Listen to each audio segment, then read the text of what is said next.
Bom, então começou a gravar. Boa tarde, pessoal. Eu vou começar a revisão do conteúdo de citologia.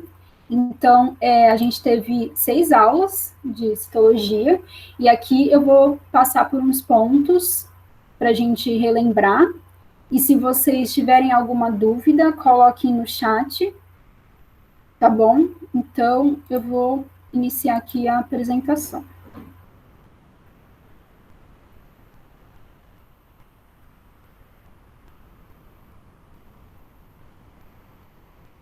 Todo mundo está vendo minha tela? Sim. Ok. Bom, então, na citologia, a gente estuda as células. E aí a gente tem diferentes tipos de célula, com diferentes formatos e funções. E 2 tipos de célula, as células procarióticas e as eucarióticas. E aqui eu coloquei um exemplo para a gente dar uma olhada. Então, aqui tem uma célula de músculo, uma célula do sangue, uma célula nervosa. E eu pausei aqui para aceitar a pessoa.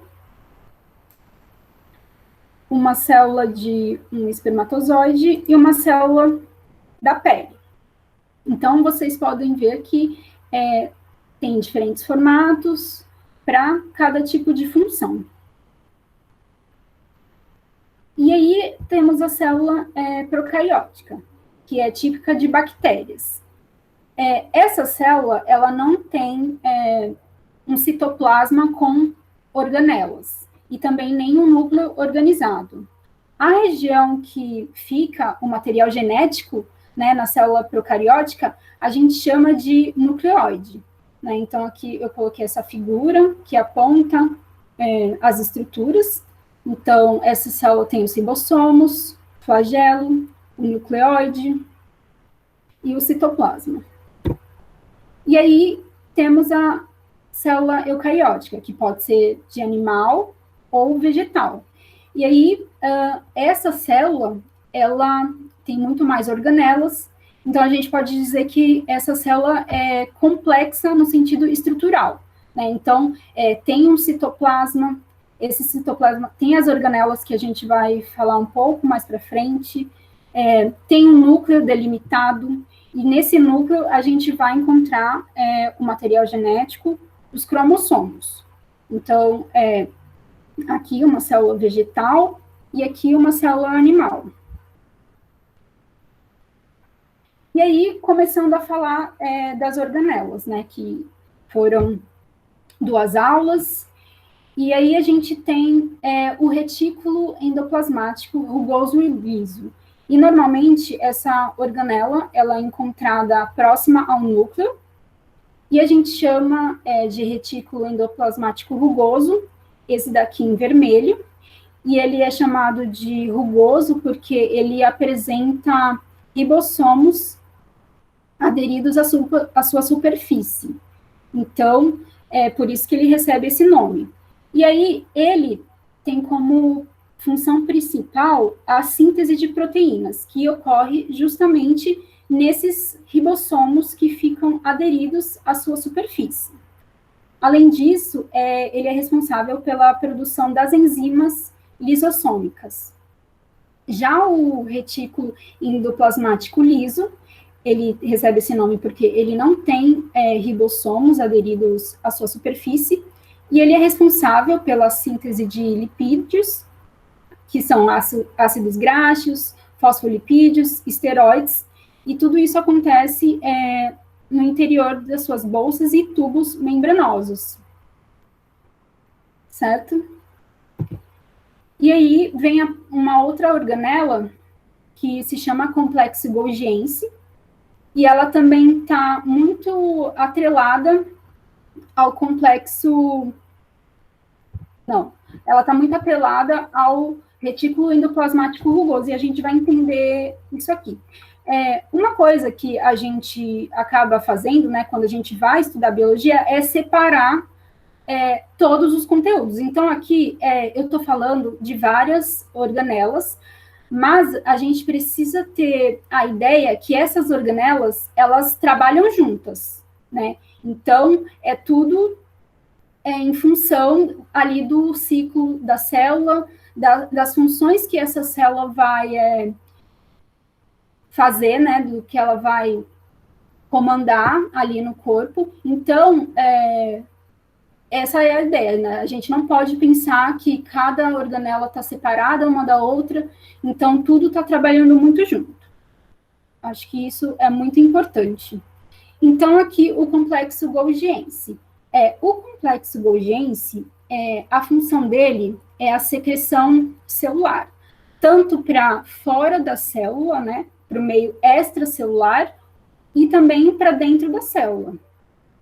E ele é responsável pela produção de uma outra organela que a gente chama de lisossomos. E aqui eu coloquei essa imagem, então a gente vê aqui que em rosa, né, nesse canto inferior, está o retículo endoplasmático rugoso. Então, ele tem essa função de mandar coisas para o complexo Golgiense. E lá, esse produto ele vai ser embalado, digamos assim, em vesículas. E aí pode ser mandado para fora da célula ou para dentro da célula. Além disso, o complexo Golgiense ele é responsável pela formação do acrossomo no espermatozoide. E aqui tem essa figura que a gente vê essa célula sofrendo transformações até chegar na forma de um espermatozoide. E aí, esse acrossomo, né, que vai derivar da região e do complexo de Golgi, ele contém enzimas digestivas. E essas enzimas digestivas são muito importantes porque no momento da fecundação, quando o óvulo está lá e chega o espermatozoide, é essa região do acrossomo, com essas enzimas digestivas, que vai digerir a parede celular, a membrana celular do óvulo, tá? Então, é muito importante essa função aqui do complexo Golgiense na formação do acrossomo do espermatozoide. E aqui falando dos lisossomos, né? Então, os lisossomos, eles têm a função de realizar a digestão intracelular. E aí, essa digestão, ela pode ser de maneira heterofágica, então, sendo a fagocitose ou a pinocitose. Então, a gente vê aqui nessa figura que a pinocitose é para conteúdos e substâncias menores, né? Então, quando tem uma substância de um tamanho relativamente pequeno, acontece a pinocitose, que está fora da célula e é mandado para dentro da célula, e aí vai ocorrer essa digestão. Quando é um material um pouco maior, né, um material sólido, acontece a fagocitose. E aí, uma outra forma de acontecer a digestão intracelular pelos lisossomos é quando eles digerem partes desgastadas da própria célula. Então, vamos pensar que existe uma organela, e essa organela já está um tempo ali, e ela, né, perdeu a sua função e precisa ser renovada. Então, quem vai fazer esse processo de digerir essa organela são os lisossomos. Além disso, os lisossomos, eles estão envolvidos num processo que a gente chama de autólise, né? Então, é quando as enzimas que estão contidas dentro do lisossomo, essas enzimas vão para fora da célula. Então, entra no citoplasma da célula e isso acaba ocorrendo a destruição da célula, né? E aí, eu coloquei no PDF dessa aula uma doença que acaba acometendo pessoas que trabalham inalando um pó que a gente chama pó de sílica, e esse pó de sílica, ele acaba acumulando nos pulmões. E aí tem um processo onde os lisossomos das células do pulmão se rompem e a pessoa acaba tendo o pulmão bastante prejudicado. E isso acontece devido a esse processo de autólise. E também a autólise ela é importante para a renovação celular de um organismo e no processo de desenvolvimento.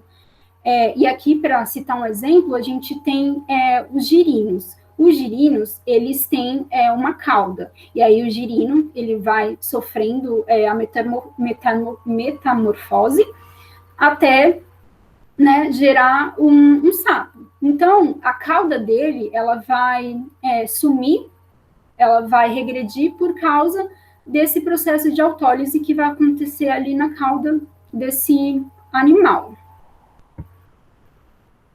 Outra organela que a gente tem são os peroxissomos. Durante o processo, os processos que acontecem na célula, são gerados alguns subprodutos.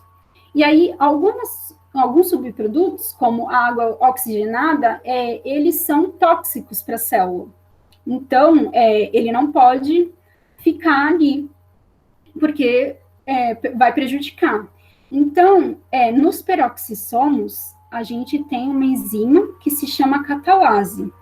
E aí, essa enzima catalase, ela vai reagir com a água oxigenada e vai gerar produtos que não vão prejudicar a célula, que no caso é a água e o gás oxigênio.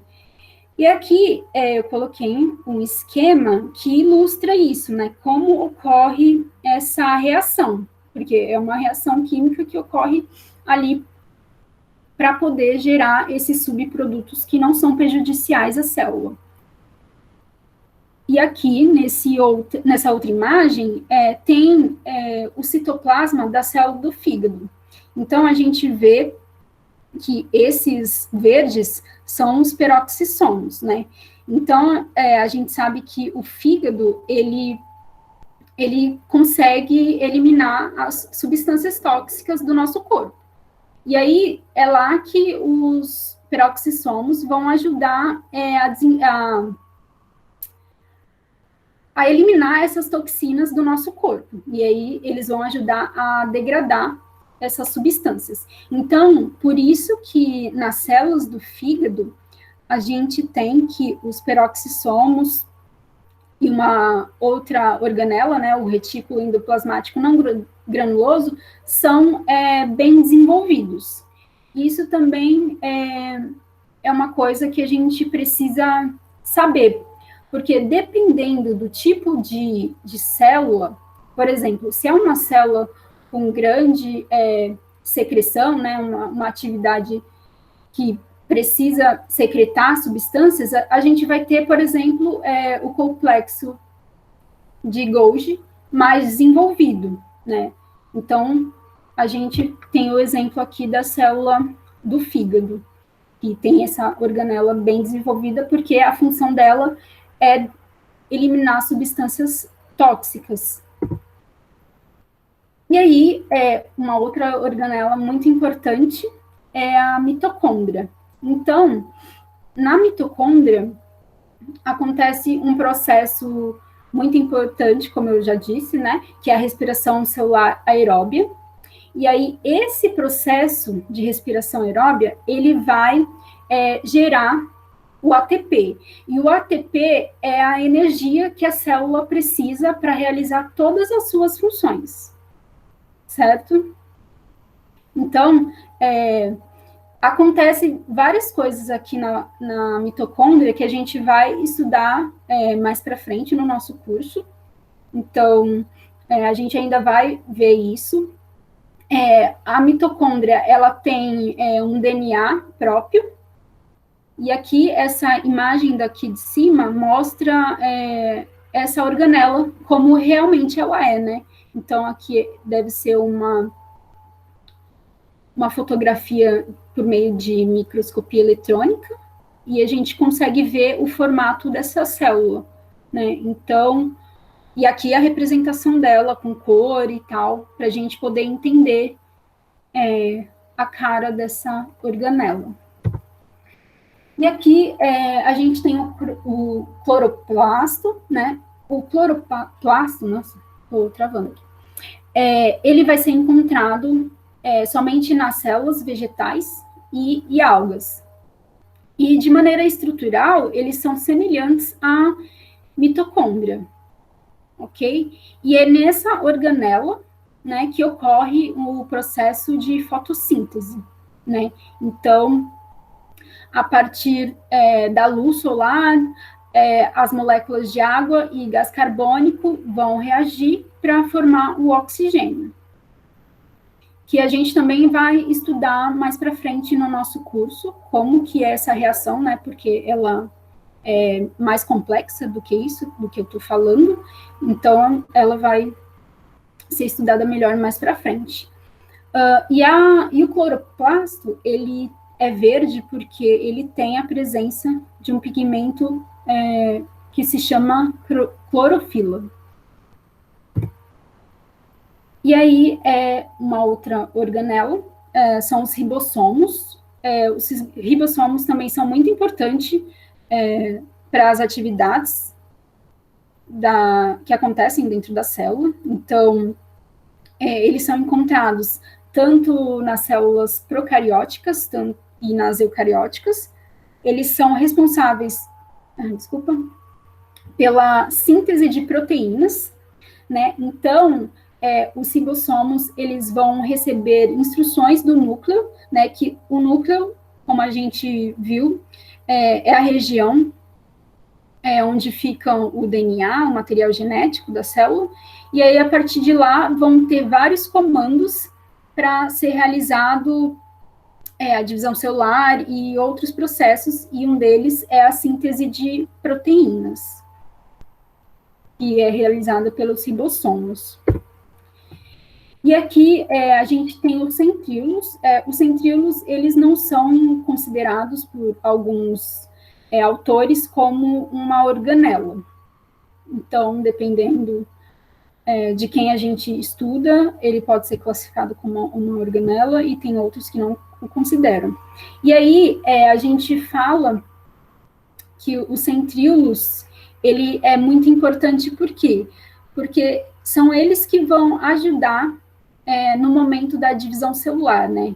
Então, eles vão ajudar a formar o fuso, tanto na mitose quanto na meiose, e vão auxiliar na separação dos cromossomos e das cromátides durante esses processos de divisão celular que a gente vai olhar aqui mais para frente. E aí, a gente entra agora nos ácidos nucleicos que temos em nossas células, que é o RNA e o DNA. Então, começando pelo RNA. O RNA, ele é uma fita simples, né? E aí, ele pode ser de vários tipos, né?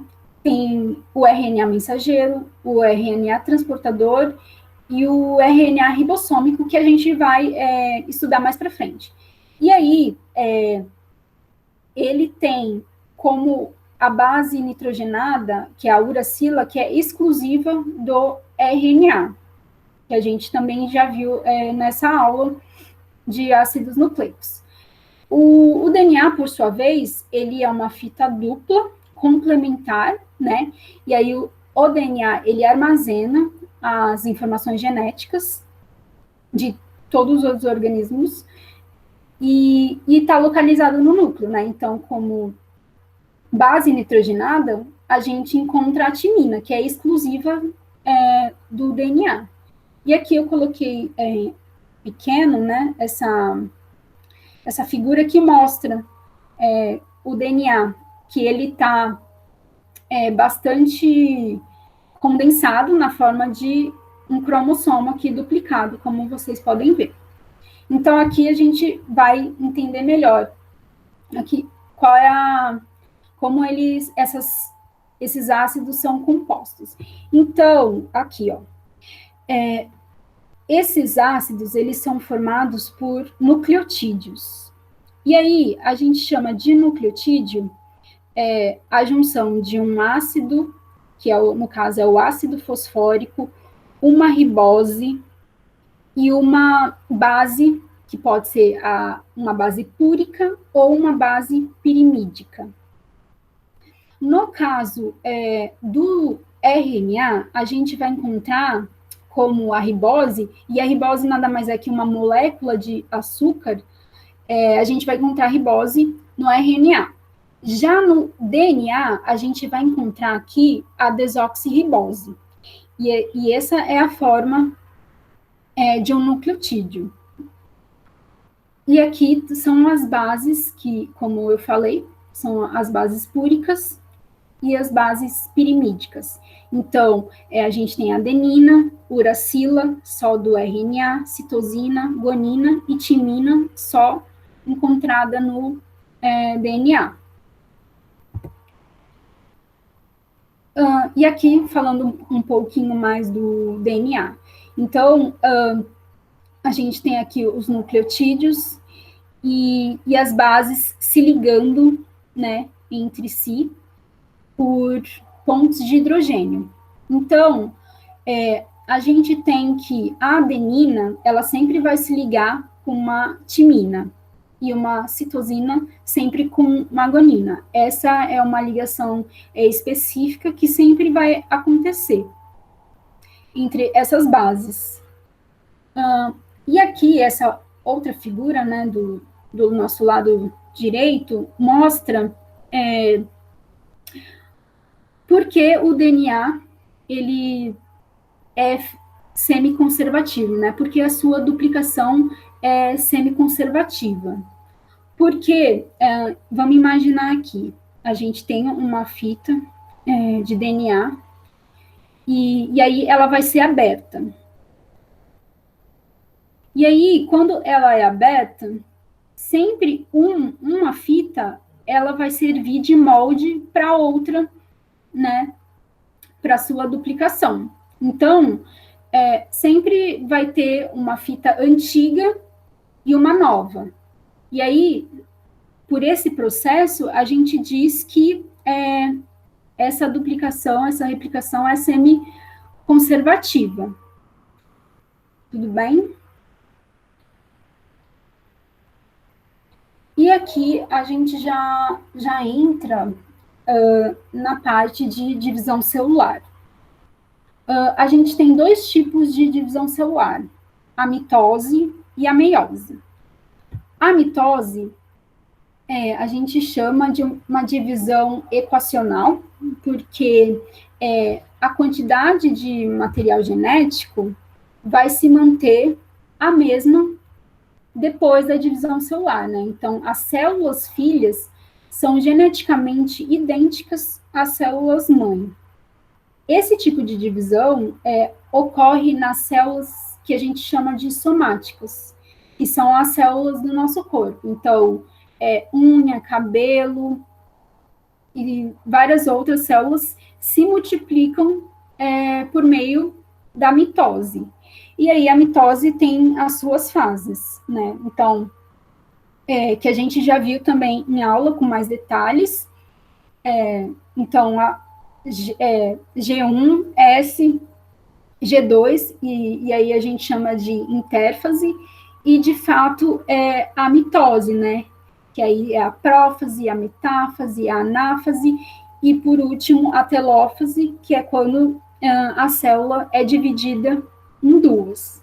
Então, aqui na mitose, a gente vai ter duas células, né, a partir de uma célula que começou a se dividir. E aqui, falando da meiose. Então, a meiose é um tipo de divisão celular que vai gerar gametas. E aqui eu coloquei esse esquema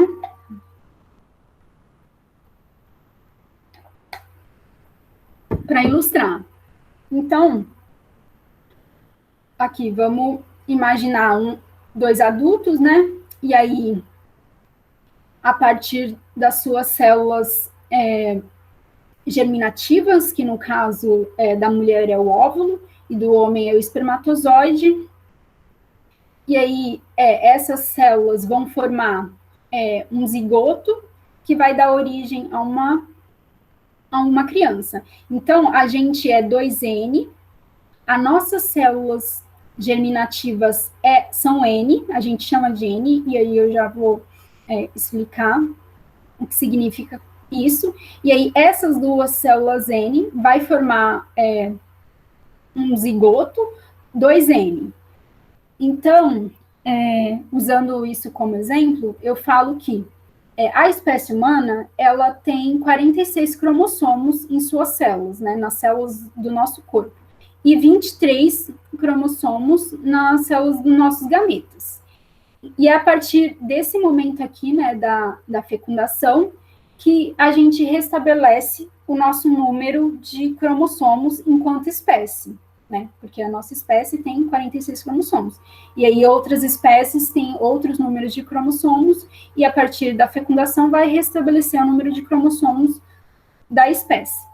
E aí a gente chama de células diploide as células que os cromossomos estão organizados em pares. E aí a gente representa por 2N. As células que não têm pares de cromossomos são as células haploides. E aí, como eu falei, o óvulo e o espermatozoide são células haploides.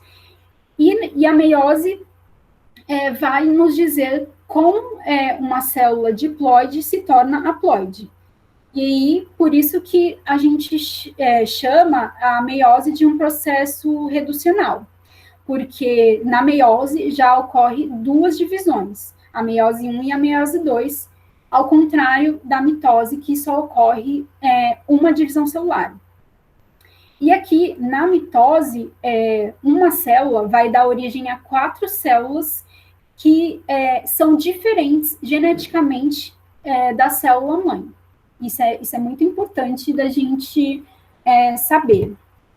Então, tá, eu falei que na meiose ocorrem duas divisões, e na nossa aula tá explicado tudo o que acontece em cada uma das fases, porque como ocorre duas divisões na meiose, são processos mais longos do que na mitose.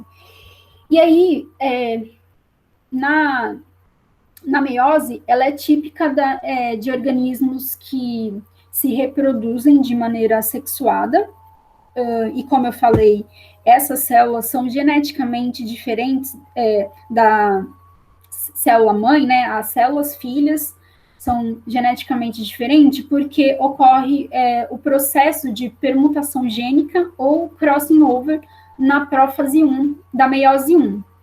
Aqui eu chamo a atenção porque esse processo é muito importante, porque é ele que vai dar variabilidade genética, né, para os organismos vivos. Então, como eu falei, acontece na prófase 1. E a prófase 1 da meiose, ela também é subdividida em outras fases, que ocorre um pouco de maneira mais lenta também, né? É todo um processo especial que acontece aqui. E, por fim, aqui eu coloquei essa imagem para a gente comparar a mitose e a meiose, né? Então, a gente tem que na intérfase ocorre a duplicação do material genético. Então, aqui ainda continua 2N, né? A célula ainda continua diploide, tanto na mitose quanto na meiose. E aí, né, com as divisões que vão seguindo, na mitose, as células filhas continuam 2N, né, igual a célula-mãe, e na meiose, as células geradas, que serão 4, serão N, né, serão células haploides, porque esse processo é para a produção de gametas. E aí, já finalizando essa pequena revisão. Se vocês tiverem alguma dúvida, coloquem aí no chat. E é isso, pessoal.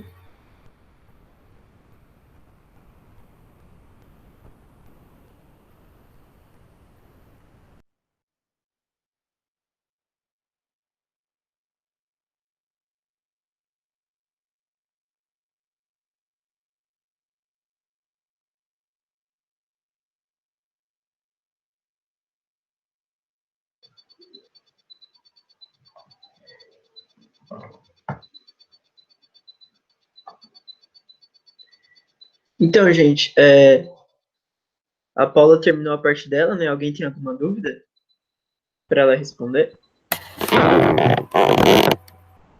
Todo mundo aqui conseguiu estudar todas as aulas de citologia? Podem responder pelo chat.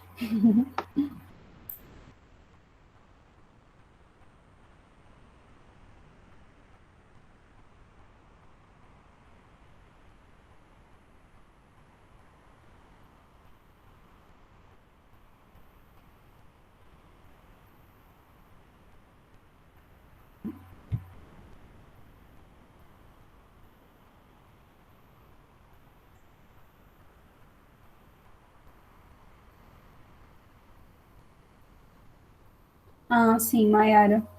Bom, quando você for estudar, se você tiver dúvida, você pode mandar lá no nosso grupo. E é importante esse feedback de vocês, porque, de repente, se vocês não estiverem entendendo, a gente pode dar exemplos, mais exemplos, pode mudar a nossa forma de explicar. Então, por isso que eu falo, é importante vocês falarem, estou entendendo, não estou entendendo, você pode explicar de um outro jeito, para a gente ir melhorando a nossa explicação para que vocês entendam todo esse conteúdo, tá?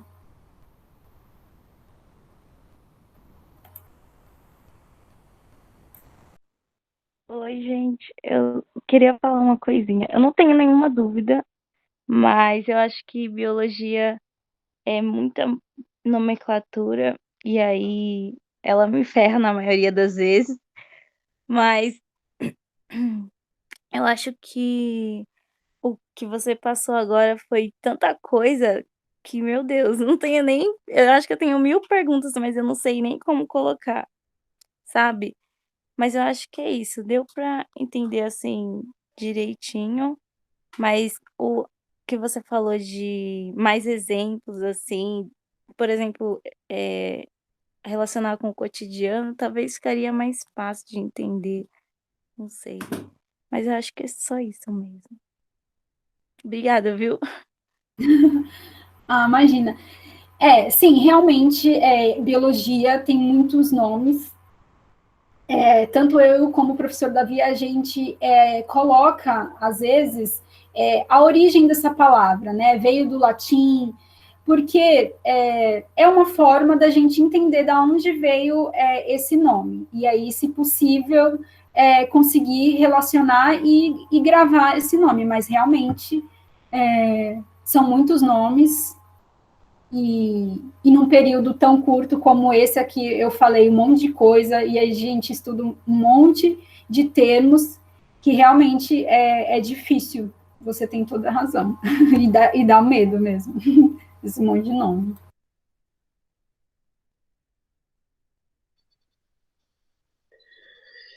Então, gente, essa primeira parte foi só mais para revisar mesmo, né? Os conteúdos de citologia que a gente já trabalhou aí no cursinho em 6 aulas, se eu não me engano, 6 ou 7 aulas. Então, por isso que a professora Paula foi passando assim mais de forma mais rápida mesmo pelos assuntos e não deu para focar muito porque a gente já tem um tempo limitado aqui, né? E realmente não dá para tratar em muito detalhes todas essas coisas que ela falou, porque realmente é muito complexo. Então a gente só revisou mesmo, mas lá na plataforma tem as aulas todas lá e tá bem explicadinho, tá bem detalhado, tem exercício, tem vídeo. Então incentivo vocês a dar uma conferida lá para para estudar e construir o conhecimento de uma forma melhor, beleza? Posso começar, Paula e Ana? Já é a minha parte? Beleza, então. Só um minuto.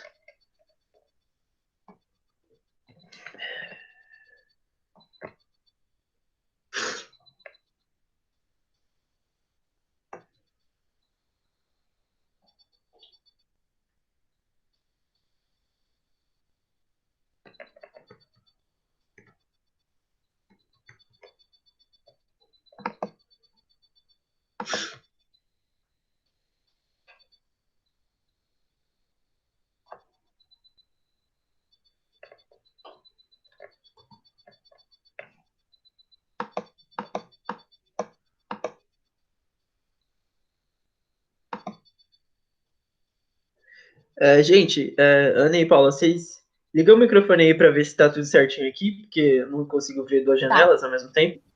Tá certo? Tá tudo certo. Tá. Beleza, então. Então, eu vou começar. Gente, primeiro me apresentando, né? Eu sou o professor Davi, e aqui hoje nessa live eu vou falar um pouco sobre câncer, que é um tema que eu acredito que aborde aí vários temas que a gente já tratou em citologia. Então, ao mesmo tempo que é uma boa oportunidade para vocês conhecerem o que é essa doença que é tão falada aí no cotidiano, é uma oportunidade também para vocês revisarem o conteúdo de citologia, certo? Então, acredito que vai ser bastante interessante para vocês.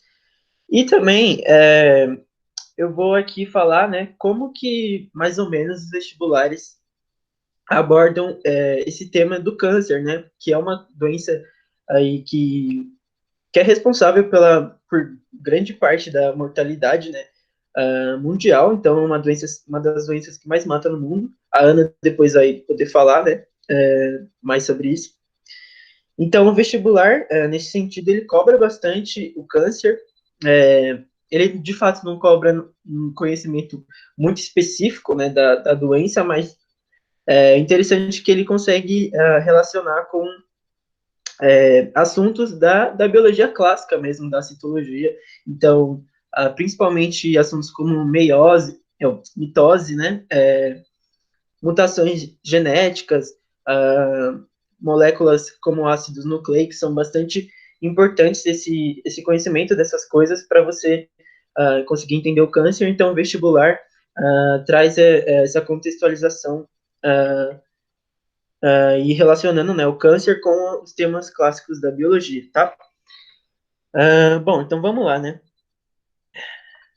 Então, gente, como eu já disse, né, câncer, eu vou falar um pouco sobre câncer, o que é e como é abordado nos vestibulares. Então, vou começar pela definição clássica, né, do que é o câncer, vou tentar explicar aqui de uma maneira simples do que essa doença é tão complexa. Então, gente, o câncer, ele é uma doença que ele é uma doença caracterizada pelo surgimento de um tumor maligno, né? E que esse tumor maligno ele é causado aí, por sua vez, pela reprodução descontrolada de células. Então, acontece um processo celular em que a reprodução celular, né, o processo mitótico de geração de novas células, se torna descontrolado e ele pode produzir um tumor, certo? Esses tumores podem ser benignos ou malignos. Quando se torna maligno, então a gente tem o quadro clínico, né, do que a gente chama de câncer. Então, o câncer ele é uma doença caracterizada por aparecimento, pelo surgimento de um tumor maligno, certo? Quando a gente tem um tumor benigno, no caso, também é uma reprodução descontrolada de células, só que a gente não pode considerar como um câncer, porque ele é um tumor benigno que não se espalha e não atinge outras regiões celulares, beleza? Então, gente, trouxe aqui alguns nomes que podem ser cobrados vestibulares, né, como, por exemplo, neoplasia. Todo tumor, né, toda reprodução descontrolada é chamada também de neoplasia, que vocês podem ver aqui no slide, que significa nova divisão ou nova formação. É o nome que os cientistas deram para esse tipo de crescimento descontrolado das células, beleza? Então, tanto os tumores benignos quanto os malignos são chamados de neoplasia, e no caso dos cânceres, né, são, então, neoplasias malignas, beleza? Então, aqui tem os tipos principais de câncer, né? Que são 4, né? Carcinomas, sarcomas, leucemias e linfomas. Talvez alguns de vocês já tenham ouvido algum desses nomes aí, né? No cotidiano, nos jornais, na escola mesmo, né? Ou espero que não, mas sei lá, algum conhecido de vocês já teve algum tipo dessas doenças, né? Então, vou aqui passar por cada uma. Carcinomas são cânceres, né, derivados de células epiteliais, né? Células epiteliais que são um tipo de célula do tecido epitelial, um tecido específico aí do corpo humano, certo? Do corpo de organismos multicelulares. Sarcomas, né, que são derivados de células musculares ou de cartilagens, né, o tecido conjuntivo. Então, quando você tem ou não, é um pouquinho negativo e pesado de falar, né, mas quando se tem um câncer em alguma célula muscular, do tecido muscular, ou células da cartilagem, né, em cartilagens, ou células do tecido conjuntivo, então você se tem um sarcoma, certo?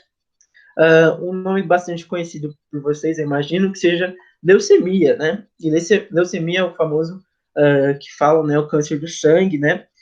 E nada mais é que um câncer que aparece em leucócitos, né? Que são um tipo de célula sanguínea que são os famosos glóbulos brancos, né? Então, quando aparece um câncer nessas células específicas aqui, os leucócitos, então a gente tem uma leucemia. E por fim, a gente tem linfomas, que são cânceres que aparecem em linfócitos, né? São células específicas do sistema linfático, né? Que, na minha opinião, é como se fosse uma segunda circulação sanguínea, né? O sistema linfático. Vocês vão ver isso mais para frente no decorrer do curso, beleza? Então, gente, continuando aqui, para a gente entender mais aprofundado o que é o câncer, né? Um nome muito falado, né, que é a metástase. Então, pode ser que o vestibular venha cobrar esse termo específico, já que é bastante falado em muitos cursinhos, né, vestibulares. Muitos professores do ensino médio também falam desse termo, né, nas suas aulas. Então, o vestibular tende a cobrar esse termo, que é metástase, certo? Então, metástase é um processo, né, de infecção de um câncer através da corrente sanguínea. Então, o que acontece? Um determinado tumor maligno, né, como eu já expliquei, um câncer surge em um determinado tecido, né? Então, vou pegar aqui o exemplo do sarcomas, certo? Que são em células musculares. Por exemplo, um câncer surge em uma célula de um músculo seu, né, uma célula de tecido muscular, e ele começa a se multiplicar e se reproduzir de tal forma que ele consegue, então, ali atingir a corrente sanguínea ou os vasos linfáticos, e ele circula, de fato, pelo seu corpo e coloniza outros tecidos, né? Então, é, de fato, um câncer que é colonizador de outros tecidos, então ele invade outros tecidos e se fixa nesse tecido e gera outro tipo de câncer. Então, assim, é o que acontece, por exemplo, quando uma pessoa tem, sei lá, uma leucemia e depois envolve para um câncer de pulmão, câncer de coração, câncer de digestório, né, do trato digestório, enfim, assim que o câncer vai se evoluindo no corpo humano, né, e esse quadro é responsável pela maioria das mortes por câncer, para vocês terem uma ideia de quanto isso é perigoso, tá? Então, repetindo aqui, a metástase é um processo, né, de invasão do câncer em tecidos distantes de seu local de origem, através da circulação, seja ela sanguínea ou linfática, beleza? Então, aqui tem uma representação esquemática do que seria a metástase. Então, aqui eu coloquei o câncer aqui no meio, que se originou em sei lá aonde, em qualquer tecido, e pela circulação sanguínea ele então pode atingir o tecido A, tecido B, tecido C, tecido D também. Tecido E, eu errei aqui, desculpa. Bom, então vamos seguir. Aqui eu coloquei uma frase que eu achei bastante legal, né? Essas frases todas que eu vou apresentar aqui no PowerPoint, eu tirei do livro Alberts, né? Que é o livro Biologia Molecular da Célula, que é um livro bastante usado aí no ensino superior. Então, para a gente dar seguida no que eu quero explicar do que é o câncer, né, o que é essa doença, essa frase sintetiza bastante o que eu vou explicar agora, né? As células cancerosas violam as regras mais básicas de comportamento celular, pelas quais organismos multicelulares são construídas e mantidas. Ou seja, a célula cancerosa não está nem aí para as regras que são as regras básicas de conduta do comportamento celular normal, né? A célula cancerosa simplesmente olha para as regras e diz: kkk, regras, caguei, vou multiplicar mesmo, entendeu? Então, vou passar aqui. Como eu disse, né, as células cancerosas, as células cancerígenas, dentro dos organismos multicelulares, elas de fato ignoram todas as regras, os códigos de condutas normais de um organismo normal, tá? Então, os organismos multicelulares, né, como já diz o nome multicelulares, eles são formados por um aglomerado, né, um conjunto de células diferentes. E para que essas células coexistam, né, e tenham ali uma convivência que proporcione a sobrevivência, né, e tenha um benefício mútuo entre as células individuais, certo? Elas têm códigos de conduta, elas têm uma cooperação mútua, né, em prol da sobrevivência, certo? Então, quando eu estava lendo, eu achei bastante interessante que no Albert, né, nesse livro, eles falam que as células no organismo multicelulares, elas são altruístas, ou seja, elas são benéficas umas com as outras, elas são voluntárias, elas cooperam umas com as outras, e essa cooperação é mútua entre as células, né, no estado normal. E interessante que eu achei é que as células em organismos multicelulares normais, né, em condições fisiológicas naturais normais, elas adquirem, né, o autossacrifício em prol da sobrevivência do organismo, ou seja, elas são tão altruístas, tão benéficas umas com as outras, que elas são capazes de se autossacrificar em prol do organismo, em prol da sobrevivência do organismo. Então, pegando um ponto na revisão da Paula, né, que ela falou de autólise, né, que é controlada ali pela atividade dos lisossomos, né, das enzimas digestivas dos lisossomos, a gente pode fazer um link com essa parte aqui de autossacrifício. Quando uma célula começa a apresentar um comportamento normal e tal, sei lá, começa a produzir proteína demais, exacerbadamente, tem muitas mutações no seu genoma, enfim, ela pode, por vezes, multiplicar de uma forma descontrolada, né? Só que as células em volta e a própria célula consegue reconhecer que algo não está correto, ela está acontecendo, alguma coisa está errada ali na sua vida, né? Sua vida celular. Então, esses mecanismos de check-up, vamos dizer assim, de cheque, né, de conferir se a situação da célula está normal, ele é capaz de promover ali a autólise da célula e ela é capaz de se autossacrificar em prol da sobrevivência. Então, o organismo multicelular tem esses mecanismos que possibilitam a sua sobrevivência de fato, né? Então, como eu disse aqui, na normalidade, as células são altruístas e trabalham para o bem comum do organismo. No entanto, né, as células cancerígenas, elas simplesmente são egoístas e desobedecem esse código de conduta do organismo. E aqui eu listei alguns itens que sintetizam o que é esse código de conduta das células no organismo multicelular. Então, a sinalização celular, certo? Que ela é feita para que o organismo multicelular converse entre si, vamos dizer assim, entre as suas diversas partes. Então, você que é um organismo bastante complexo, um ser humano, tem células específicas para essa sinalização celular, que são células endócrinas e células nervosas, neurônios, né, que emitem informações e absorvem informações e assim conseguem sinalizar as diversas células que existem no seu corpo, certo? Para que o organismo como um todo trabalhe de forma cooperativa para o seu bem, certo? Para a sua sobrevivência. Então, no caso do câncer, ele simplesmente ignora esse item de sinalização celular, determinados erros de uma célula cancerígena impedem que essa célula receba a sinalização correta e emita a sinalização correta, a informação correta, e assim ela foge, foge do sistema, certo? De um organismo multicelular normal, certo? Então, nesse sentido, também o ciclo e o crescimento de uma célula cancerosa é totalmente descontrolado, em contraponto com o código de conduta das células normais, que é marcado por um ciclo e um crescimento controlado, certo? Então, o crescimento, né, o ciclo celular, como a Paula mostrou ali na mitose, né, a intérfase, a fase M, tudo é controlado numa situação de anormalidade. No entanto, as células cancerígenas ignoram esse código de conduta.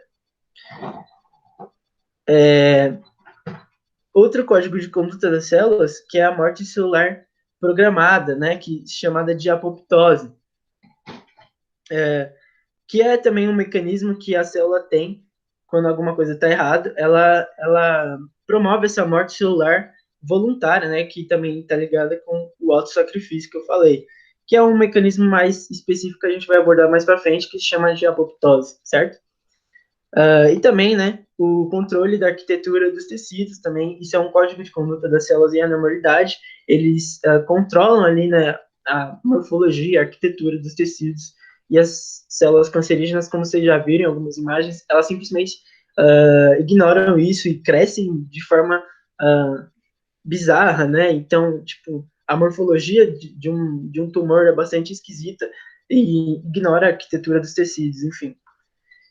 Bom, seguindo aqui, né, coloquei um negócio só para descontrair. Então, células normais trabalham em cooperação mútua, né? Trabalham seguindo a regra do altruísmo para o bem comum, certo? E células cancerígenas simplesmente ignoram tudo isso e querem multiplicar, querem, de fato, violar essas regras, tá? E, gente, eu estou utilizando essas analogias só para ficar mais didático, né? Mas claro que no mundo real, né, na biologia mesmo, a célula não fala isso. Ela não fala, caguei, vou multiplicar, tá? Não é um processo voluntário, é simplesmente um erro que acontece. E ela exibe esse comportamento, tá? Bom, outra frase que eu tirei do Albert também, que sintetiza isso que eu acabei de falar, né? Uma doença na qual um clone individual, que é uma célula cancerígena, mutado, né, passa a prosperar às custas das células vizinhas. Por fim, à medida que o clone cresce, evolui e se dissemina, ele pode destruir toda a sociedade celular. Ou seja, o câncer ele é capaz também de afetar células em volta, né, destruir esse sistema de cooperação mútua da sociedade celular. Beleza? Gente, entra num ponto bastante interessante, né, que é capaz de pontuar, né, uma das questões mais importantes do câncer, que muita gente não fala, é que o câncer é, sim, uma doença genética. Então, isso também o vestibular pode cobrar, tá? Essa questão mais genética e molecular do DNA, né, relacionada ao câncer. Isso vocês vão entender por quê, tá? Então, por exemplo, eu já vi em Enem, em FUVEST também isso, ele dá alguns exemplos de danos que o DNA, o cromossomo, sofre e pergunta como isso pode se relacionar com qual doença, né? E a resposta pode ser o câncer, né? Porque danos e alterações na estrutura cromossômica podem causar o câncer, como a gente vai ver. Isso é só um exemplo do que o vestibular pode cobrar em relação a essa doença, beleza? Então, o câncer, gente, ele começa, a origem do câncer, de fato, é uma mutação genética, uma mutação no material genético, no DNA. Vocês viram nas aulas de ácidos nucleicos, né, que está lá na plataforma, vocês viram também agora na revisão da Paula o que é a molécula do DNA, do RNA, tá? Como é que ela é formada. E agora eu vou entrar um pouquinho em como essas moléculas de DNA, né, podem ser alteradas de forma a produzir um erro que pode promover o câncer, beleza? Deixa eu voltar aqui. Acho que eu pulei. Tá certo. Aqui. Então, gente, mutações ocorrem o tempo todo nas nossas células, tá?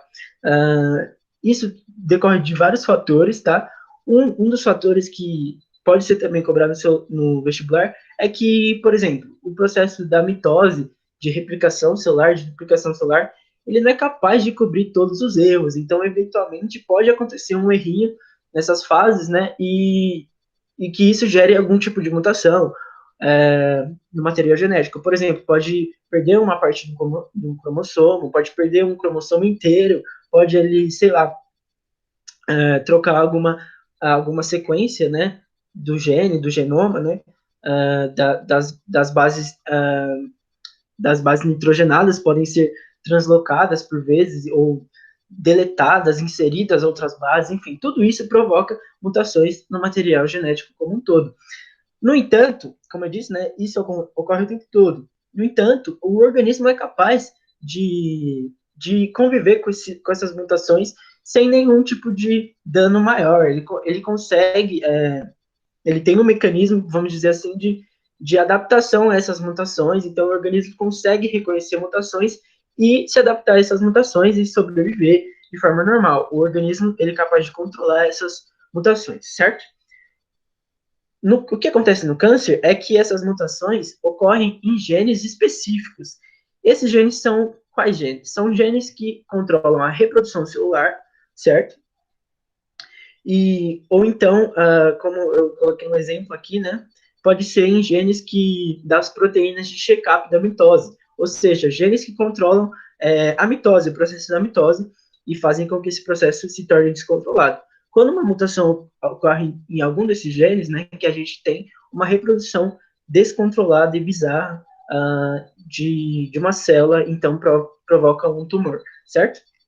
Eu coloquei aqui alguns exemplos de mutações que podem provocar o câncer, certo? Então, pode ser uma neoploidia, que é uma perca de cromossomo, certo? Então, no processo de divisão celular da mitose, né? Por algum fator, um cromossomo não se dividiu corretamente, ou então, tipo, foi 2 cromossomos para um lado e nenhum para o outro, entendeu? Ou, de fato, se perdeu e a célula não possui todos os cromossomos da sua espécie, da sua espécie, do cariótipo da sua espécie, certo? Que quer dizer o conjunto de cromossomos da espécie, beleza? Podem ser mutações em genes que reparam o DNA, certo? Então, se tem um gene que repara o DNA que foi mutado, ele não é capaz de fazer a sua função normalmente, então o DNA não é reparado devidamente, pode acontecer diversos danos a esse DNA, diversos problemas com essa molécula. E podem ser mutações em genes que controlam o crescimento celular, como eu já falei, beleza? Então, aqui eu já falei um pouco de quais mutações podem ser essas, né? Então, só para explicar mais, né? Podem ser mutações na sequência genômica, que afetam diretamente os nucleotídeos, e as bases nitrogenadas. Então, se você não está acostumado com esses termos, eu sugiro que você dê uma revisada, né? Na aula de ácidos nucleicos, certo? Para você entender melhor. E podem ser também danos ou alterações na estrutura cromossômica. Como eu falei, pode perder um pedaço de um cromossomo, pode perder o cromossomo inteiro, certo? E assim por diante.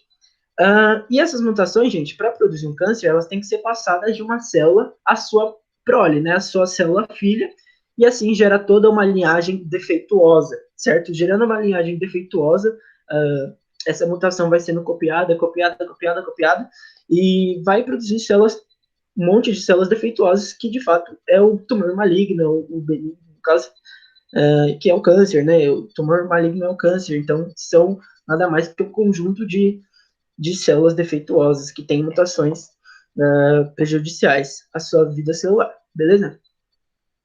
Como eu disse, né, as mutações aqui têm os 3 tipos principais do que são mutações, que são a deleção, a inserção e a translocação, beleza? Vocês podem conferir depois que esse slide vai ser disponibilizado para vocês. Ué? Gostei. Gente, essas mutações podem acontecer de fatores intrínsecos, né, do próprio metabolismo celular, que por alguma coisa foi alterado, né, mas concomitantemente, né, pode ser por agentes cancerígenos, fatores externos à célula, à vida celular, que podem afetar o organismo interno de uma célula e provocar mutações no material genético, né? Então, aqui eu coloquei que os organismos estão expostos a diversos agentes carcinogênicos. Esse nome esquisitinho nada mais quer dizer do que coisas que promovem o câncer, beleza? Ou a mesma coisa que cancerígeno, certo? Esses agentes são capazes de gerar mutações no material genético, na molécula de DNA, beleza? Esses agentes carcinogênicos podem ser agentes químicos, que a gente encontra principalmente na alimentação errada, né, que a gente tem no dia a dia, né? Alimentação que basicamente industrial, né? Sei lá, pode ter algum agente químico que seja carcinogênico, beleza? Pode ser por radiações, né? Esses agentes cancerígenos podem ser radiações, das diversas radiações que tem aí na natureza, e podem ser pelos raios ultravioletas, certo? UV que vem do Sol, beleza? Então, esses raios ultravioletas estão bastante ligados com o câncer de pele, né?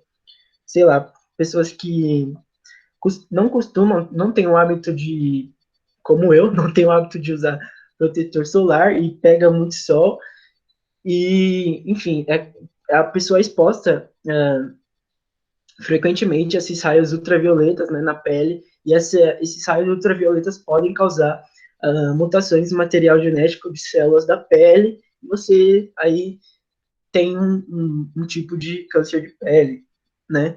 Claro que isso daqui, essa situação que eu dei é uma situação hipotética que também tem o fator do tempo, né? Quanto mais a pessoa se descuida, né, desses cuidados básicos com a pele, mais ela adquire raios ultravioletas e mais ela é exposta a esse agente cancerígeno, que pode causar mutações e a pessoa, enfim, tem um câncer, beleza? Galera, eu falei de mutações, né, e vocês devem estar se perguntando, caraca, então, tipo, qualquer mutaçãozinha que eu tiver, eu posso ter um câncer? E a resposta é não, gente. Aqui, estudos mostraram que é o acúmulo de mutações, certo? Que pode promover um câncer, né? Como eu disse, o organismo ele é capaz de sobreviver a algumas mutações, ele é capaz de se adaptar às mutações que ocorrem o tempo todo no material genético. No entanto, né, quando você tem um acúmulo de mutações, né, a probabilidade de desenvolver o câncer é maior. Então, quanto mais você tem mutações no seu material genético, mais a probabilidade de desenvolver um câncer aumenta, certo? Isso está muito ligado, né, com estudos epidemiológicos que observaram que pessoas com mais idade têm mais chance de desenvolver o câncer, né? E isso é visto aqui só uma representação meio que arbitrária aqui, só que eu coloquei uma figura para vocês terem uma ideia. A incidência de câncer aumenta com a idade, certo? Depois a Ana vai falar melhor sobre isso, certo? Mas o que isso quer dizer? Quanto mais velho o organismo, mais chance de ter câncer. Por isso que foi observado que a incidência de câncer é maior em pessoas mais velhas, certo? Por que acontece isso, gente? Porque a pessoa mais velha, ela viveu mais, certo? Se ela viveu mais, ela tem um acúmulo maior de mutações no seu material genético. Ela sofreu diversas mutações ao longo da vida no seu material genético e chega uma hora que o organismo não é capaz de suportar mais essas mutações, certo? E aí gera um câncer, certo? E, gente, aqui nesse sentido, né, eu vou entrar numa questão bastante interessante, né, que se a gente for parar para pensar, né, se acontece mutações o tempo todo no nosso organismo, a gente pode ser levado a pensar que o câncer é algo muito fácil de se ter, né? Porque você não sabe, você não tem o controle ali de saber se as mutações que você já sofreu no seu material genético são capazes de promover um câncer ou não, certo? E normalmente, né, como eu estava estudando, vou até pegar minha colinha aqui, quando é detectado câncer, né, pela primeira vez uma pessoa, provavelmente essa pessoa já começou a desenvolver o câncer décadas antes. Então, por exemplo, sei lá, uma pessoa que tem 30 anos e descobre que tem um câncer, provavelmente esse câncer já começou a ser desenvolvido com 15, ou sei lá, com 10, com 20, sabe? Então é algo bastante assustador até, né, de a gente pensar nesse sentido. E aqui já terminando, né, já a minha fala, nesse sentido, eu queria colocar essa frase, né, para vocês refletirem, também vem do Albert, né, que o problema não é saber o porquê o câncer ocorre, mas porque ele é tão pouco frequente, né? Então, já dá uma ideia de como o nosso organismo, ele tem mecanismos de defesa contra essas mutações que acontecem o tempo todo. Porque, de fato, como ocorre o tempo todo essas mutações, o câncer devia ser algo mais frequente, e não é. Né? O caso é que ele é pouco frequente, se a gente for analisar estatisticamente, certo? Mas, né, como eu disse, o organismo tem esses mecanismos de defesa contra essas mutações, e aí o câncer fica pouco frequente, não ocorre o tempo todo. Beleza, gente? Então, para a gente fechar, era isso que eu queria dizer mais ou menos. Dando uma resumida, o câncer é definido, né, por um tumor maligno, certo? Que surge no organismo. Esse tumor é causado pela reprodução celular descontrolada, exagerada, né? E, por sua vez, essa reprodução descontrolada, ela é causada por alterações genéticas, alterações no material genético em genes que controlam o crescimento celular. Então, genes que controlam o crescimento celular são danificados por mutações, né? Que retomando, né? Retomando, essas mutações podem ser causadas por esses agentes cancerígenos, né? E quando esse gene que controla o crescimento celular está de fato defeituoso, vamos dizer assim, a célula passa a se reproduzir descontroladamente, podendo promover um tumor, né? Que se for maligno, causa o câncer.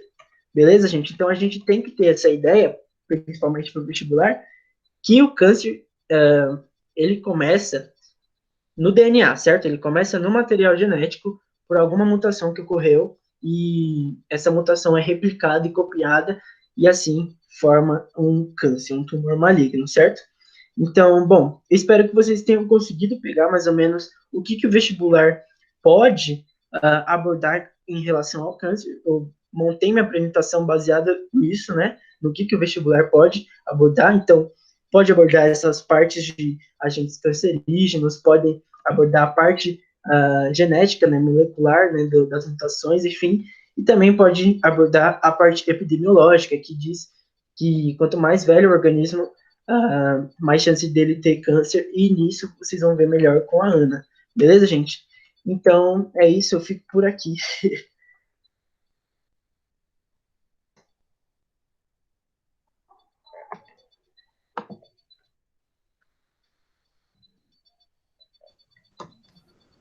Gente, se alguém tiver dúvida...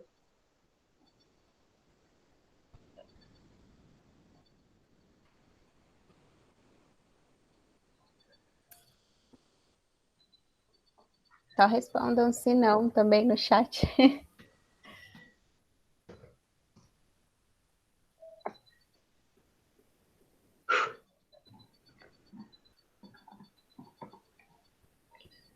Deu para ouvir direito, gente? Eu estava realmente focado aqui, nem vi o feedback de vocês.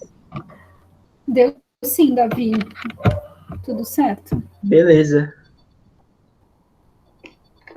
Eu vou falar a minha parte, então, aí qualquer coisa no final vocês perguntam, porque eu vou complementar o Davi só. Beleza. Ai, gente, peraí que eu sou...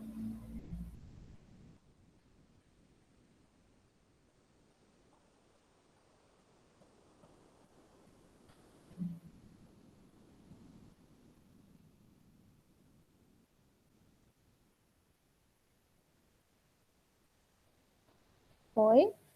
Tá indo? Foi. Bom, então eu vou falar sobre a epidemiologia do câncer. Eu fui convidada pelos dois para falar. Eu vou tentar falar de uma forma mais fácil de ser entendida possível, até porque não é o objetivo vocês entenderem tudo bonitinho. Só para contextualizar e até para ensinar uma palavra nova para vocês, porque eu acho que é legal sempre aprender palavras novas, nunca sabe quando você vai precisar usar numa redação ou alguma coisa semelhante. Que a epidemiologia é o estudo dos fatores que determinam a frequência e a distribuição das doenças na população. Então, sempre que vocês ouvirem a palavra epidemiologia, é um estudo, simplesmente um estudo de doenças. É basicamente isso. Ela vai ajudar a analisar a situação de saúde, os perfis e fatores de risco, entender a causalidade dos agravos da saúde, identificar e explicar os padrões de distribuição geográfica das doenças. E mais um montão de coisa. Mas, basicamente, ela vai falar sobre isso. E é o que vai ajudar a gente a prosseguir agora com o câncer. Só aqui eu coloquei um textão enorme, porque depois, se vocês quiserem ler, fica mais fácil.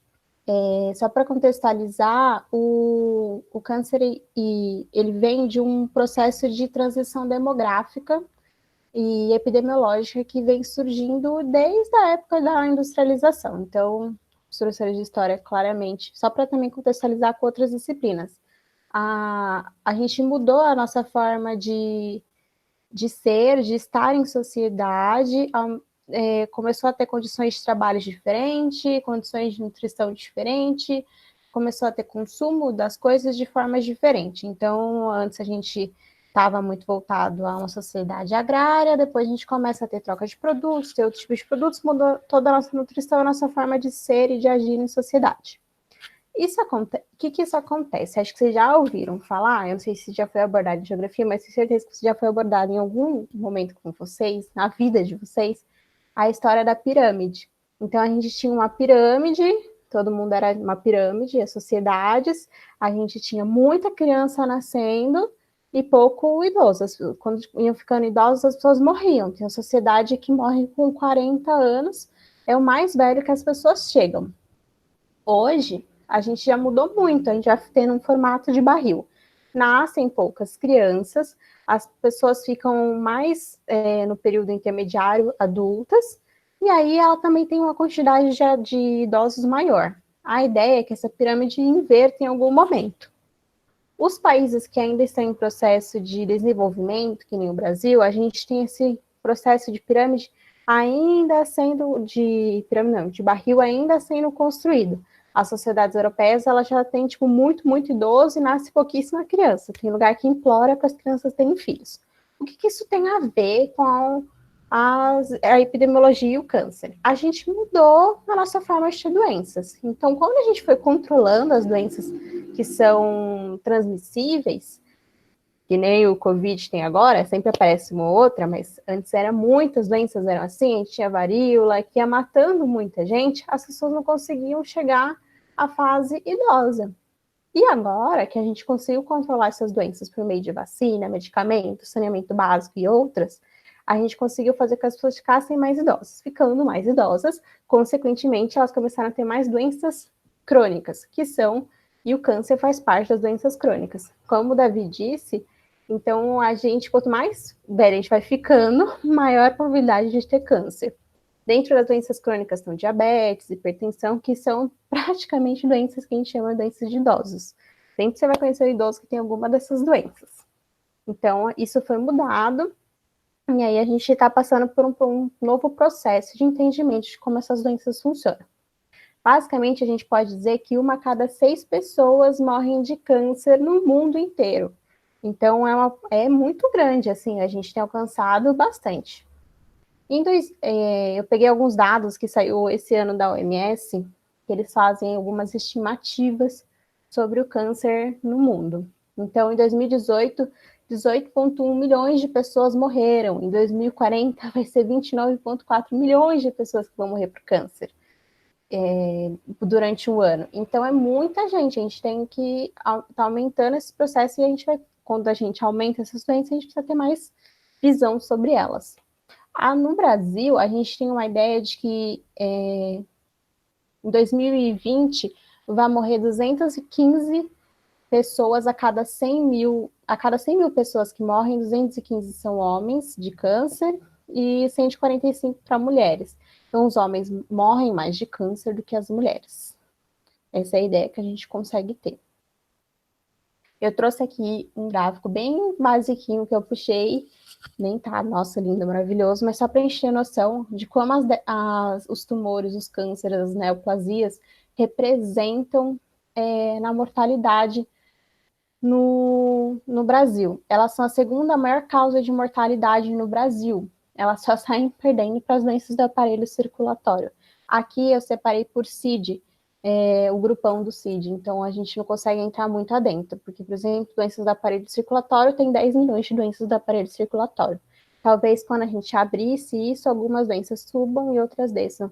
Mas, para a gente ter noção, no mundo, o câncer de pulmão está como quarto lugar, só perdendo para... Ai, como chama? Quando você morre do coração, cardiopatia, AVC e DPOC, mas assim, não precisam se atentar a isso, só para vocês terem noção de como as pessoas morrem bastante por causa disso. Eu trouxe aqui, eu não sei se vai dar para vocês verem, vou tentar aumentar um pouquinho. Aqui são as causas de mortes no mundo, do masculino e do feminino, só do câncer. Então, a maior parte dos homens morrem por causa de câncer de pulmão e a maior parte das mulheres por causa de câncer de mama. Em segundo lugar, é próstata para os homens, tipo, nenhuma mulher vai morrer por causa de câncer de próstata, né? Porque é impossível, e nenhum homem de mama, não, porque os homens também têm mama, só para constar, né? E aí o pulmão da mulher está em terceiro lugar. Aí eu vou trazer para vocês, antes de comentar, o do Brasil, para vocês verem quais são. É próstata para os homens e mama para as mulheres. Olha onde está pulmão. Pulmão tem terceiro lugar nos homens e em quarto no das mulheres. Aí, o que eu queria trazer para vocês? Por que isso é tão diferente no mundo e no Brasil? Eu não sei se vocês sabem ou se fez parte da vida de vocês, mas a gente tem uma política muito grande de não poder fumar em lugares que são fechados. Então, você só pode fumar em lugares abertos. Isso é uma política pública que tem, se eu não me engano, acho que é só no Brasil, assim, o Brasil foi o pioneiro para isso, de que você não pode fumar nesses lugares. O que essa política fez? Ela fez que a gente diminuísse o uso do tabaco, não só do cigarro, do tabaco em geral, que todos causam câncer de pulmão, então a gente reduziu o uso do tabaco na população, porque se elas não conseguem fumar em qualquer lugar, por exemplo, dentro do shopping, elas vão ter que ir lá para fora. Aí lá para fora vai fazer com que elas não vão fumar. Antes, eu me lembro que eu era criança, era insano, as pessoas fumavam em todos os lugares, parecia que você estava numa chaminé ambulante, assim. E ainda, na Europa é assim, por exemplo, você vai em qualquer lugar, as pessoas fumam dentro do restaurante. Então, isso foi uma política muito eficaz do Brasil para reduzir o câncer de pulmão. É óbvio que as pessoas estão morrendo ainda porque elas já fumavam, elas não vão parar de fumar. Outra coisa que ajudou muito a gente tem um imposto muito grande sobre o cigarro, por isso que o cigarro é tão caro, porque os impostos são muito grandes para fazer com que as pessoas não comprem, porque é caro. E o outro ponto é aqueles, se vocês já pegaram um negocinho de cigarro, tem lá atrás aquelas propagandas horrorosas com imagens horrorosas para chocar. Funciona? Muito. Não funciona tanto, né? Tipo uma coisa 100% eficaz, mas diminuiu muito o uso de cigarro por parte das pessoas por causa disso. O problema é que quando a gente aumentou junto a isso, não é só aumentar, por exemplo, o preço dos impostos, porque senão as pessoas usam cigarros mais baratos, que são 10 vezes mais pior do que os outros. Né? O cigarro já é uma coisa ruim, mas o outro consegue ser pior ainda, que esses são contrabandeados, então você paga um preço mesmo bem mais barato. Então, junto com isso, você tem que tentar acabar com o contrabando de cigarro. Mas é uma política tão eficaz que o nosso está em terceiro lugar, e no mundo ele aparece como a principal câncer que mata as pessoas. Então, a gente tem uma política que foi muito eficaz. O das mulheres, e um outro ponto que é interessante, quando a gente divide entre homens e mulheres, é que o das mulheres não aparece tanto. Lógico que o de mama ele aparece mais, mas o das mulheres não vai aparecer tanto, porque as mulheres começaram a fumar muito tempo depois do que os homens, historicamente falando. As mulheres, antes isso era uma cultura masculina, e quando as mulheres começaram a adentrar no espaço de trabalho, e vivenciar esse tipo de cultura que não é ficar dentro da casa, cuidando da casa e da família, elas começaram a fumar também. Então, a gente vê uma ação, às vezes, quando a gente olha para a mortalidade também, às vezes a gente vê que tem um efeito muito maior no homem do que na mulher. Porque os homens já fumavam e as mulheres começaram a fumar recentemente, então a gente tem tem que ter uma outra abordagem com elas. Então, essa é uma ideia legal de que como o gênero influencia no câncer também. Aí eu acho que os comentários mais legais são esses. E é curiosidades da vida. Aí, deixa eu ver aqui. Aí, o que eu coloquei aqui para vocês? Que o câncer, ele além de ser uma questão genética, muito importante geneticamente falando, ele tem alguns determinantes que são importantes para as pessoas terem câncer. Então, assim, o câncer, ninguém sabe se você vai ter câncer ou não. O fator genético, ele é muito, muito, muito importante mesmo. Então, tipo, geralmente a gente fala, alguém na sua família tem câncer, mas não é só isso. Tem os fatores que são físicos, sociais, o trabalho, ambientais. Aí você fala assim, nossa, mas como assim? Então, olha, se a gente olhar o mapa aqui, olha a mortalidade na África. Ela é muito alta. Então a gente fala assim, nossa, mas como na África é tão alto, né? Achei que eles morriam por doenças transmissíveis. Sim, também, mas por qual a importância disso?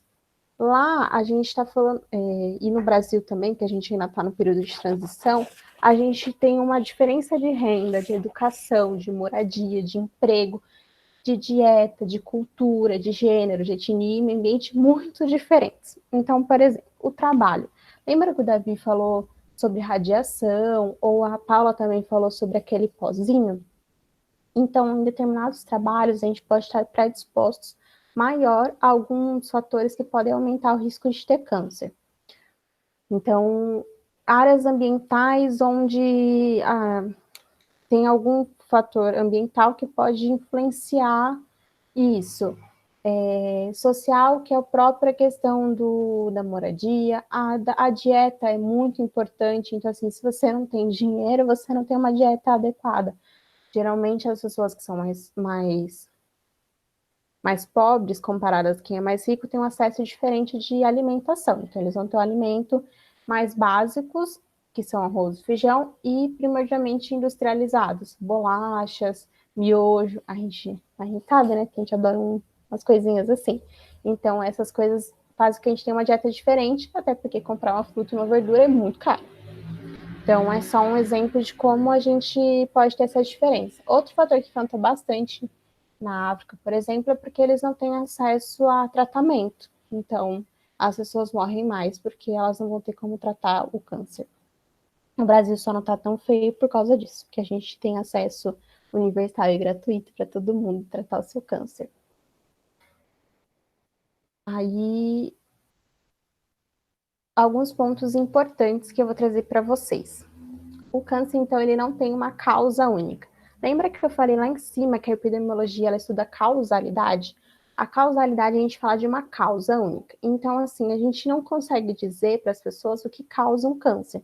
Pode ser sim um fator genético, mas pode não ser um fator genético. Não é todo mundo que tem determinada coisa que vai alcançar e vai ter um câncer. Não tem um fator X. Então, eu vou trazer um exemplo de uma doença transmissível. A tuberculose. Qual é a causa da tuberculose? As pessoas que tiverem contato com o Mycobacterium. Nossa, eu não sei falar o nome dessa doença. Mycobacterium tuberculosis, que é a bactéria que causa a tuberculose. Então, a causa da tuberculose é essa bactéria. Ela não precisa mais nada para ter essa doença, ela só precisa ter contato com essa bactéria.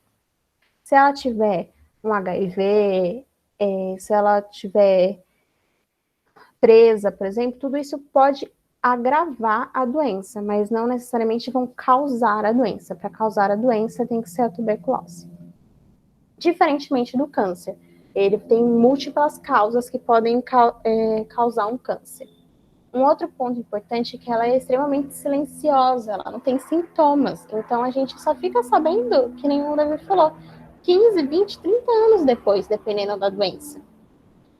Aí, além de ela ser silenciosa, algumas delas, elas demoram para evoluir, elas são tão devagar que você nem percebe. Quando você já percebeu, você já está morrendo. Então, são fatores muito importantes do câncer. A minha professora uma vez me deu um exemplo assim. alguns cânceres vão ser muito rápidos e alguns vão ser extremamente devagar. Então, um é um coelho e o outro é uma tartaruga. Como você vai saber qual é o coelho, qual é a tartaruga? Para você, não saberemos. Saberemos depois, quando você já estiver ou diagnosticado ou já tiver morrido. Então, o câncer ele ainda é um pouco misterioso no sentido da epidemiologia dele.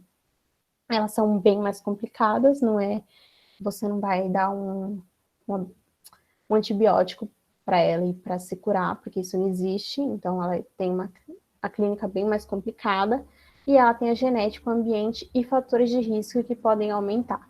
Então, às vezes as pessoas convivem juntas, podem ter, compartilhar o mesmo ambiente, mas o fator genético pode pesar mais para uma do que para outra, e uma pode ter câncer e a outra não. Ai, toda hora volta para esse slide, que saco. Aqui eu trouxe uma imagem bem doidona, ela tá em inglês, mas é só para vocês verem essa questão das causas. Então aqui, por exemplo, o tabaco, quem fuma pode pegar todas essas doenças que está em roxinho, pode ter todos esses tipos de câncer. Agora, o câncer de pulmão, ele é causado tanto por quem fuma, quanto por causa de uma dieta, quanto por causa de uma inflamação, quanto por causa de questões familiares ou obesidades. Então, ele é todo entrelaçado, não tem uma causa única, né? Tipo, eu não posso falar assim, e a gente faz isso muitas vezes para falar, não fuma porque causa câncer de pulmão. Sim, fumar causa câncer de pulmão, mas não quer dizer que todas as pessoas que vão fumar vão ter câncer de pulmão. São coisas diferentes, a gente não consegue ter uma afirmação. Jamais, isso é impossível fazer no câncer. E uma coisa que às vezes pode ficar, quando a gente faz estudos, por exemplo, quem fuma toma café, geralmente. Aí se a gente olha e vai falar assim, e excluir essa questão, a gente vai falar assim, olha, quem toma café vai ter câncer. E não é bem assim, então, só de curiosidade para vocês. E de comentário final, que vocês podem usar para a vida de vocês, e para a redação, é a questão além do que eu falei, da questão de vocês terem, a gente tratar sobre como as políticas públicas são importantes para a gente conseguir diminuir o câncer, porque, por exemplo, fatores que são muito importantes, além da idade e do gênero, são as questões de obesidade. Então, pessoas obesas têm maior risco, pessoas que não fazem atividade física, pessoas que têm dietas comprometidas, sejam elas por desnutrição ou porque não têm acesso a alimentos de qualidade. Então, são coisas que interferem muito no câncer. Então, a gente precisa ter políticas públicas que sejam muito eficazes para a gente conseguir que as pessoas façam atividade física, as pessoas tenham acesso a uma alimentação adequada. Isso tudo é importante para a gente combater o câncer também, não é só oferecer tratamento, por exemplo. E aí entra uma coisa muito legal que agora tem sido descoberta e de forma bem resumidinha, assim, que é a epigenética. O que a epigenética fala? Que a gente tem os genes que a gente leva dos nossos pais, por exemplo, e isso é muito importante, ok? Só que a gente tem umas ligações que a gente vai fazendo em determinados momentos da nossa vida. Então, os genes se ligam e desligam, e essas ligações e desligações, elas podem passar para os nossos filhos. Então, pais que são obesos passam para os filhos deles, mesmo que tenham uma alimentação extremamente saudável, e o gene ligado da obesidade. Então, isso vai passando de direção em direção para os outros. E um outro é que, assim, na hora que a gente nasce, por exemplo, a gente pode ligar determinados genes importantes. Eu vou dar um exemplo. Então, assim, pessoas que nascem de parto natural, parto vaginal, elas têm ligações genéticas que favorecem ela durante a vida do que aquelas pessoas que nascem de parto cesáreo. Eu não estou julgando, né? A ideia não é julgar, a ideia é falar que elas vão ter genes que vão ajudar elas durante a vida, então podem fazer com que elas não se tornem obesas. Isso são estudos, então assim, nada é certeiro, mas provavelmente pessoas que nascem de parto natural tenham uma alimentação mais saudável e tal, ela vai conseguir ser menos obesa do que quem nasce de parto cesárea por causa dessa epigenética, de como o gene se ligou. o aleitamento materno também fazem com que genes se ligam e entrem em proteção para as pessoas. Então, é só um exemplo de que nem tudo na vida é certo, assim, sabe? Tipo, não é uma certeza. Também vai depender de como esses genes vão se ligar. E esses genes estão ligados com o nosso ambiente. Então, o nosso ambiente vai mudar as nossas ligações genéticas. E o outro é do rastreamento de câncer, que é muito interessante, porque quando a gente fala de rastreamento, a gente está falando de pegar pessoas saudáveis e ver o que elas estão sentindo. Então, são pessoas que não têm sintoma nenhum e a gente vai rastrear. Os principais rastreamentos que a gente tem hoje é o de mama, que a gente faz a mamografia, o Papa Nicolau, que é para a gente ver câncer de colo de útero, e os exames do Novembro Azul, que é para a gente descobrir câncer de próstata. Aí, só de exemplo para vocês, o câncer de mama ele é super eficaz, ninguém nega a eficácia dele, a gente descobre muitos cânceres, desde que ele seja aplicado para a faixa etária correta, indicada, e não para qualquer pessoa. Então, a gente que é nova fazer uma mamografia, a gente vai se expor ao risco que a gente talvez não descubra nada, porque ele não é eficaz para a gente. Ele é eficaz para pessoas mais velhas. E também não é fazer de 6 em 6 meses, por exemplo. Então, esse é um exemplo. O Papa Nicolau já é outro caso. A gente também fala assim, tem que fazer todo ano. Não é necessário fazer todo ano. Por que não é necessário fazer todo ano? Porque a progressão do câncer, ela é muito, muito, muito devagar. Então, se você fizer a cada 5 anos, você consegue descobrir o câncer, porque até ele evoluir, ele já vai ter demorado muito, então não adianta nada se fazer todo ano. Primeiro porque é incômodo, é chato e não vai te ajudar em nada. E o outro é o do câncer de colo, o câncer da próstata, que ele é extremamente um mistério. Eu não vou expor minhas opiniões aqui, mas tem gente que fala, tem que ser feito sim, e outras pessoas que falam que não tem que ser feito porque ele não diagnostica nada. Então, ele é uma coisa assim que também tem. A gente tem que sempre lembrar como o câncer é uma coisa que chama muita atenção, tem muitas empresas que têm atenção a elas também, e essas empresas têm interesses, então a gente sempre tem que estar baseado em evidências, conversar com o médico, perguntar e decidir o que é melhor para nós. Mas só de curiosidade para todos os meninos, provavelmente todos os homens a partir dos 70 anos terão câncer de próstata, então fica a dica aí, se você fizer com mais de 70 anos um exame, talvez você vai descobrir que você tenha mesmo, porque todo mundo vai ter e você não vai morrer disso, porque ele também tem uma progressão bem devagarzinho. Mas, na dúvida, sempre procura o médico para entender o seu caso, a sua genética, e tananana. Outro ponto importante, vocês lembram que o Davi falou sobre radiações? Ele, pessoas estão expostas a radiações podem ter câncer. Aí pensa, se você fizer o exame de mamografia exacerbadamente, que é um exame de radiação, você vai estar se expondo à radiação. Se você está se expondo à radiação, você vai talvez ter um câncer por causa da radiação, e não porque você já iria ter um câncer. Então, sempre vale a pena ir em fontes confiáveis, entender se você deveria estar fazendo esse exame ou não. Exames também podem ser prejudiciais, se não forem feitos de forma correta. Então, de uma forma toda, se fosse cair isso no Enem, eu acho que eu focaria na questão de políticas públicas como ponto importante, a questão do acesso ao tratamento é muito, muito importante para a gente diminuir a mortalidade, e dos rastreamentos com base em evidências também são muito importantes para a gente fazer com que as pessoas tenham um acesso oportuno, em tempo oportuno, ao rastreamento do câncer. Eu acho que é isso. Espero ter falado tudo. Se vocês não entenderam, eu trouxe mais curiosidades também, porque eu acho que o câncer é uma coisa bem misteriosa na nossa vida. Legal, Ana. Curti. Eu também gostei bastante. Obrigada, Ana, por estar aqui com a gente. É que eu vi que o Davi colocou que a incidência é maior em homens. Depende do... Acho que vai depender do câncer. Que a gente tem... É o que eu falei, tipo, como exemplo, os homens fumam mais que as mulheres. Então, eles vão ter mais câncer do que... só para constar, eu falei incidência como se todo mundo soubesse o que é, né? Gente, incidência são casos, tá? Isso. Eu queria fazer um comentário sobre a última parte que você falou de epigenética, né? E talvez, realmente, é um nome bastante... Não é comum, né? Não é um nome que a gente utiliza normalmente, epigenética. E eu mesmo só vim saber o que era epigenética só na faculdade.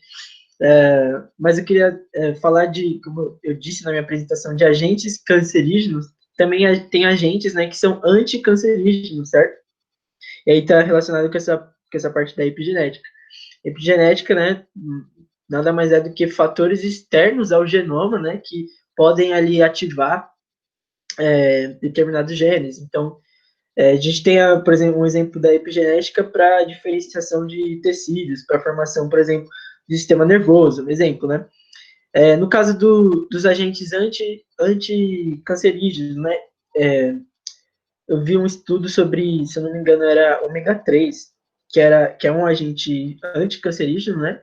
Que a gente pode encontrar na alimentação, que ele pode, né, ativar determinados genes, né, ou melhor, ele participa, né, da ativação de genes que combatem a reprodução celular descontrolada. Então, é um caso interessante de epigenética do lado positivo, né, de combate ao câncer.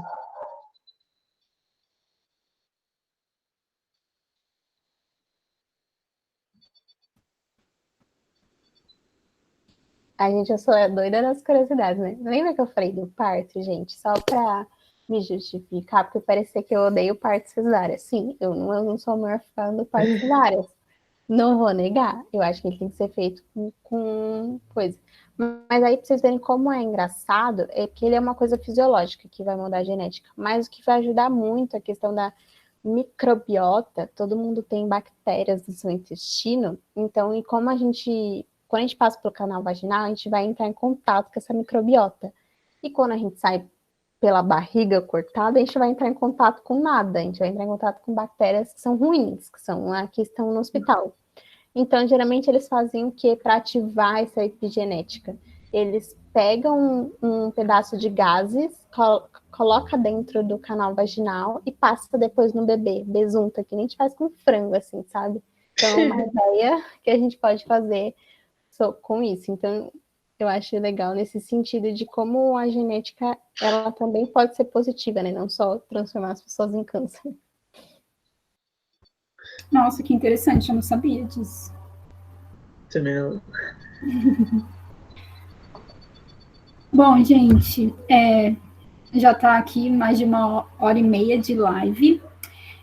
Não sei se vocês ainda têm alguma dúvida, podem escrever aqui nos comentários ou depois lá no grupo.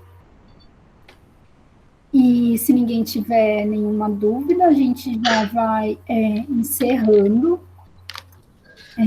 Não sei se a Ana ou o Davi quer falar mais alguma coisa, mas eu gostaria de agradecer a presença de vocês em estarem aqui e vamos aí continuar os nossos estudos, porque o Enem foi adiado, a gente não sabe para quando, mas vamos manter firme para a gente arrebentar nesse Enem. Gente, e a FUVEST, vocês sabem se foi adiado? Não? O que aconteceu? Não sei. Mas eu acho que vai ser, porque previsões até outubro continuarmos nessa mesma merda. Então. Sim. E lugares que voltaram na Europa tiveram casos de reinfecção. Se ela não adiar, a gente faz protesto. De qualquer jeito, eu acredito que, mesmo adiando, vai acontecer, sabe? Uma edição 2020 de todos os vestibular. Então, gente, é super importante vocês estudarem, né? Ainda mais nessa confusão toda que a gente está. Dediquem um tempo para estudar para o vestibular que vai acontecer. Tem algo... A Gabi falou, tem algo para falar sobre o coronavírus? Além de muitas lágrimas e choro, eu acho que a gente fosse falar sobre o coronavírus alguma coisa que, assim, não tá fácil. Tenho visto muitas publicações falando, não se preocupem, está melhorando. O Brasil não está melhorando. muitos países já estão tentando voltar à rotina, mas alguns países que tentaram isso não está sendo muito bem sucedido, porque tem que voltar meio que numa rotina de contenção, assim, sabe? A China já tem feito umas pesquisas bem bizarras, assim, falando que o vírus não dura 14 dias, dura 24. Estamos ficando preocupadinhos aí. Mas, gente, historicamente, as epidemias duram bastante tempo mesmo, tá? Então, paciência. Vacina. Vacina demora para sair, gente. Todas as pesquisas que eu tenho visto, eles falam, tá promissor, mas eles testam, tipo, 8 pessoas, 9 pessoas. O que é 9 pessoas comparado a essa multidão de pessoas que a gente tem no mundo, sabe? Então, eles vão demorar para liberar vacinas. E é um processo que demora mesmo, e ainda mais se tiver mutações no vírus que nem eles estão mostrando. Então, teremos problemas. De título de curiosidade, entrando numa aula de biologia, eles falaram que o vírus ele se adapta a qualquer célula, como eles estavam falando. Ele tem uma capacidade muito boa de entrar em qualquer célula, por uns mecanismos dele meio doidinho, assim. Então, por isso que ele é tão danadinho. Mas acho que é isso. Sim. Gente, uma sugestão para vocês. Não sei se todo mundo conhece o Átila Ribeiro, né? Átila Yamarino, sei lá qual é o nome dele. Mas ele é um biólogo, né? Pesquisador da USP. E ele faz umas lives muito incríveis sobre coronavírus, está fazendo, né? Acho que já fez umas 3 ou 4. E, bom, eu sempre quando eu assisto as lives dele, tipo, dá vontade de chorar, dá vontade de... Mano, é muito desesperador, né? O que a gente tá vivendo e, tipo, lá ele mostra algumas pesquisas que tá rolando aí sobre coronavírus, né? E acho bastante interessante vocês darem uma olhada, né? Tem bastante coisa legal para se informar mesmo, para quem quer saber, né? Sim, e sempre procurar fontes confiáveis, assim, para ler informações. Não sei se vocês conhecem a revista FAPESP, o Jornal da USP, são veículos que têm uma credibilidade, que mostram evidências científicas, porque a gente não pode sair acreditando em tudo que está rolando aí, hidroxicloroquina, Sim. há uma polêmica aí, então sempre procurar fontes confiáveis e fé na ciência. E até grandes jornais, que nem esse da vacina, eu li esses dias, eles trouxeram a notícia como se o Brasil tivesse na contramão da vacina, sabe?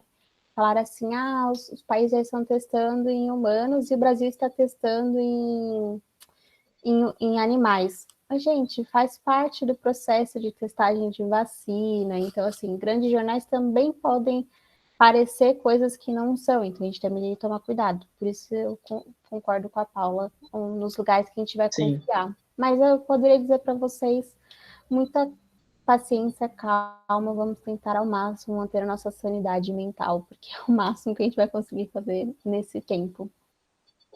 Verdade. E queria muito uma vacina? Queria muito uma vacina. Nunca tomaria uma vacina com tanto gosto na minha vida.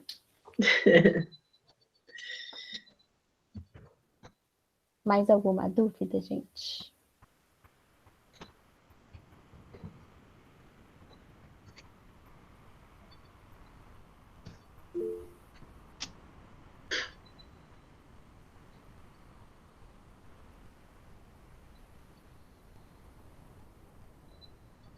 Ai, gente, agora é tão bom. Eu conheço o rosto dos alunos que não tem foto.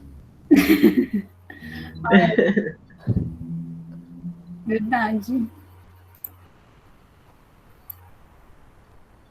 Bom, então vamos encerrar a live. Vou parar de gravar. Obrigada pelo convite, gente. Espero ter atendido as expectativas.